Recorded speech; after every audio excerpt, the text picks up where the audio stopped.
3-4 দিন আগেই দেখেছি ওই বাচ্চা ছেলেরা যে আমাদের প্রধানমন্ত্রীকে কাটবে, তারপরে হিন্দু মাদের কেটে খাবে। গরু মা, হিন্দুদের কাছে গরু মা, শুধু গরুদের না, হিন্দুর মাদেরও কেটে খাবে। তাই হিন্দুর মাদের খাবি তো? হিন্দুর মারা কত স্বাদী জানিস? হিন্দুর মারা কত স্বাদী জিনিস জানিস? হিন্দুর মার গর্ভেই জন্মেছে কিন্তু প্রধানমন্ত্রী, তোর মার গর্ভে জন্মায়নি। তোর মার গর্ভে যদি জন্মাতো তাহলে তুই এরকম জন্মাতিস না। হিন্দুর মাদের গর্ভে ওই রকম সন্তান জন্মায়, ওই যে শুভেন্দু অধিকারী, ওই যে তোর হলো নরেন্দ্র মোদী, এরাই জন্মায়। বুঝতে পেরেছিস? নেতাজি সুভাষচন্দ্র বসু, এরাই জন্মায়। তোর মতো সন্তান হিন্দুর মাদের গর্ভে জন্মায় না। তাই তোকে কি বলবো বল? তোর দেখতে তো বাচ্চা, কিন্তু কথা তো তোর হচ্ছে বুড়োরা পার করে যাবে। তোর মতো নোংরা ভাষায় আমি বলতে পারলাম না। তুই কি বলেছিস সেগুলো সবাই জানে, আর সবাই জানে, তাই আমি আর নতুন করে কি বলবো। তবু দিদিভাই, আমরা এই একই জায়গায় বড় হই, হিন্দু মুসলিম সবাই আমরা একসাথেই বড় হই। আমাদের এই জায়গাটার মধ্যে আমরা যেখানে থাকি, ঝামেলা যোগ কি হয় না এটা বলা ভুল হয়, কিন্তু তবুও আমরা ভালোই আছি। হিন্দু মুসলিম মিলেমিশে একই সাথে আমরা ভালোই আছি। কিন্তু এই রকম সন্তান কার গর্ভে জন্মেছে, রে কোথায় বাড়ি এর জানা গেছে কিনা আমি জানি না। তবে এর যে মা, এর মা কী জিনিস একটু দেখতে হবে, যে মা কী জিনিস। তুই হিন্দুর মাদের কেটে খাবি না? হিন্দুর মাদেরই তো কেটে খাবি। হিন্দুর মাদের যদি না কেটে খাবি, তাহলে হিন্দুর মাদের মারা কত মিষ্টি দেখ। ওই যে বললাম না, এতগুলো মানুষকে জন্ম দিয়েছে, হিন্দুর মাদের গর্ভের থেকেই ওরা জন্মেছে। কিন্তু তা তুই খা, খেয়ে যদি তুই ওদের মতো কিছু হতে পারিস, তুই মা কালীর ওদের বাঁশ দিবি, দিয়ে তুই জিভ বার করে দিবি, কি করবি কর। তুই তোর মার জায়গায় দিতে পারিস তো বাঁশটা। তুই তোর মুখে আমার থুতু দিতে ইচ্ছা করে। তুই এমন।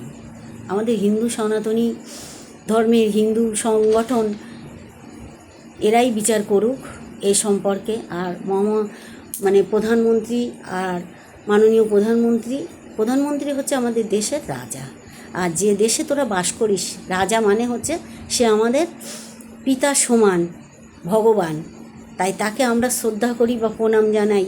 আর আমরা চাই উনি যুগ যুগ ধরে উনি আমাদের এই ভারতবর্ষের রাজা হোক। আর তোদের মতন ওই জিহাদির বাচ্চাদের শাসন করুক। তোর জিভটা কেটে নেওয়া উচিত, জানিস তো? তোর জিভটা কেটে ঝুলিয়ে দেওয়া উচিত, যেন আরও 5 জন তোর মতো আরও 5 জন দেখে ভয় পায়। আমরা রাস্তা দিয়ে যখন আসি, আমাদের মনে হয় একটা মসজিদ দেখলে যে শ্রদ্ধায় মাথা নত করি, আমরা মনে মনে প্রণাম করি যে এখানে ভগবান বাস করে, সে হিন্দুর হোক আর মুসলিমের হোক। আর তোরা আমাদের ঠাকুর দেখলে লাথি মারিস কেন রে? তোদের কিসের এত ভয় যে আমাদের ঠাকুর দেখলে তোদের পা উঠে যায়? আর আমাদের তো ওঠে না পা, আমাদের ওঠে না, তোদের উঠে যায় পা।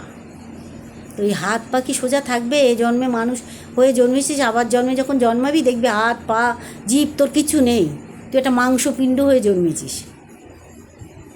ওগুলো আর রাখবে না ভগবান, কিন্তু জন্ম দেবে তোকে, দিয়ে তোকে দগ্ধ করবে। বুঝতে পেরেছিস? আল্লাহও তো আছে, তোদের আল্লাহও তো আছে, সেও তো দেখছে চোখে তোদের কী করবে।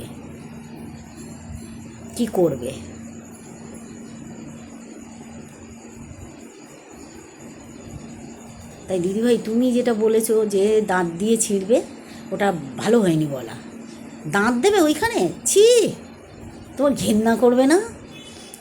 তুমি কুড়ুল দিয়ে চালা করে দেবে, কড়ার দিয়ে কেটে দেবে, আর ওর মুখের যে কটা দাঁত আছে খুলে নেবে, জিভটা কেটে দেবে, যেন আরও 5 জন দেখে ভয় পায়। এত নোংরা কথা ওইটুকুনি বাচ্চা বলতে পারে? তোর মা কী রে? তোর মার গর্বটা কি?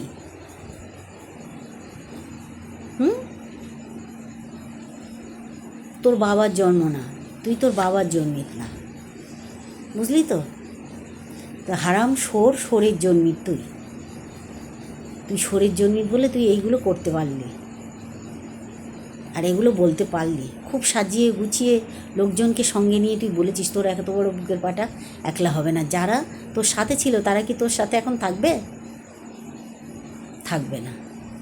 আমি এই ভিডিওটা পোস্ট করলাম, ভুল ত্রুটি হলে বলবেন, আর কিভাবে শাস্তি পায় সেটাই দেখুন। মাননীয় মুখ্যমন্ত্রী বা প্রধানমন্ত্রীর কাছে অনুরোধ যে এমন একটা বিধান চালু করুন যে দেশের মন্ত্রী রাজা, মানে মন্ত্রী রাজা, প্রধানমন্ত্রী, এই মুখ্যমন্ত্রী, এদের নামে কথা বললে, উল্টো পাল্টা জুতোর বাড়ি মারলে, জুতোর মালা পরালে একটা আইনের ব্যবস্থা করুন যেই করবে সেই শাস্তি পাবে, যে দেশেরই রাজা মন্ত্রী হোক না কেন।